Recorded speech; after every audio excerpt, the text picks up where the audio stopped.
Welcome back to Yoshi Entertainment, everybody. So just recently, and once again, Drake is getting a little bit of backlash. I think he deserves more of it, but a little bit of backlash for these lyrics in this song that he just put out by the name of Slime You Out.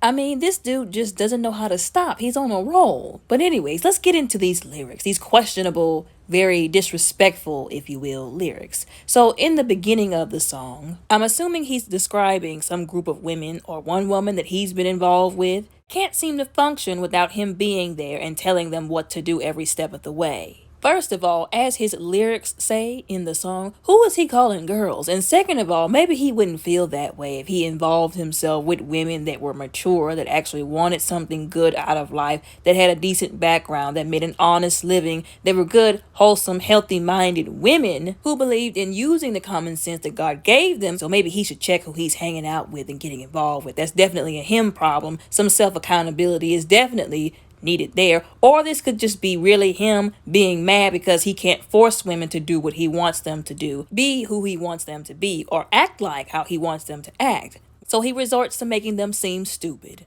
This could be a reach. This is just what I got from the lyrics. I don't know about y'all.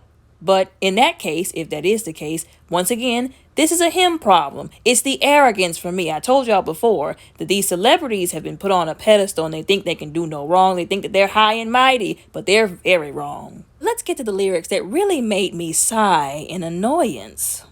I'm assuming he's speaking of the same people from before, and I'm assuming he's talking about some kind of stereotypical toxic cycle where the person leaves, comes back, and can't stay away. And then he raps, and I quote, "whipped and chained you like American slaves," end quote.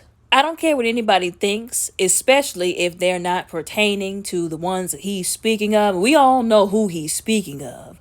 That verse, that phrase, that sentence was raggedy and disrespectful for him to even use like that. One thing that really makes me, like I said, scratch my head in confusion. Well, I'm not that confused as to why people do it. I do understand. I just want to pose the question. Why does it seem like slavery is always funny to people? Why do people feel like they can joke about something that was really heinous and that happened in real life not even that long ago? You know, we say, oh, that was like over 100 years ago. But when we really think about it, it really wasn't that long ago. It mind boggles me, and also simultaneously doesn't surprise or shock me how many people really think it's funny or okay to joke about, like I said, or make references or do what he did in this song when it comes to slavery, and make doggone sure that everybody understood that it was American slaves, as I quote from his song, that he was referring to. And before anybody says, oh, well, it's okay for him to make that reference or say that in his song because he's black, first of all, he's biracial, and second, he's Canadian, so it really don't apply to him. If you really want to think about it, the way he made his stance in that song should let you know how he really feels and where he stands concerning that anyways.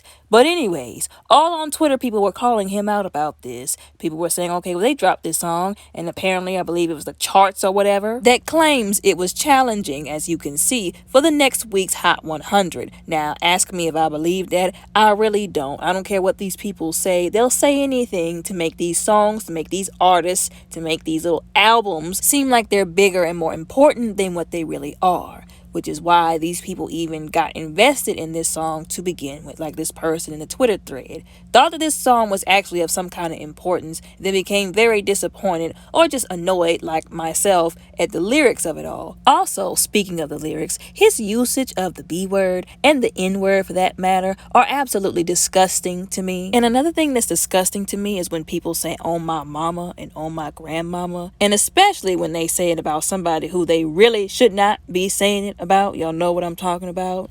I think it's all very disrespectful, and I don't care how a part of the culture or how normalized it has been or people try to make it, it will always be disrespectful. But anyways, like I said, people were going over how they were really trying to give this little album, this little song, if you will, a try. They were really trying to give it a good run, but whenever they heard that, they were like, oh no, oh absolute no, shut it off, shut it down now, and didn't understand why in the world SZA would give the time of day on this album to Drake. But like I said, these celebrities, they're all in cahoots with each other anyway, so there should be no surprise there. And once again, pointing out everything that I mentioned, like how disrespectful it was, how he made sure to target that specific audience. We're not going to act like we're stupid. We're going to use the common sense that God gave us and acknowledge what we're seeing going on right before our very eyes, despite who it is perpetuating it, doing it, saying it.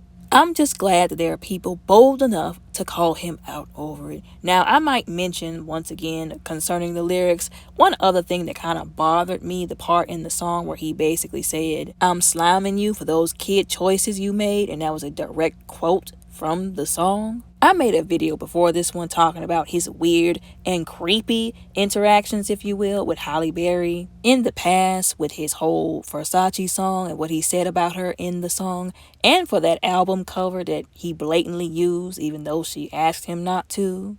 If you saw that video, then you'll remember that I mentioned that the cover of the album was basically a picture of her getting slimed on the Kid Choice Awards.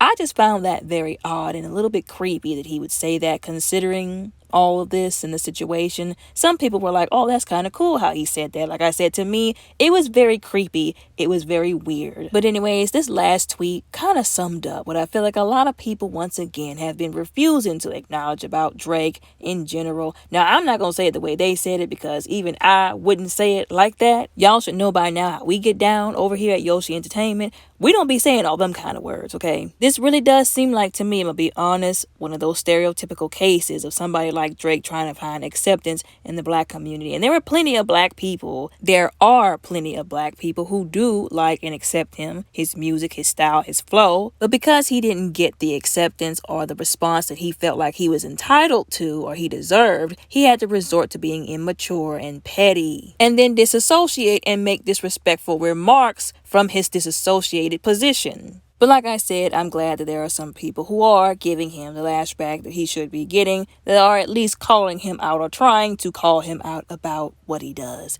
Anyways, y'all let me know what y'all think and how y'all feel down in the comments below. Respectfully, don't forget to like and subscribe. Y'all have a blessed day.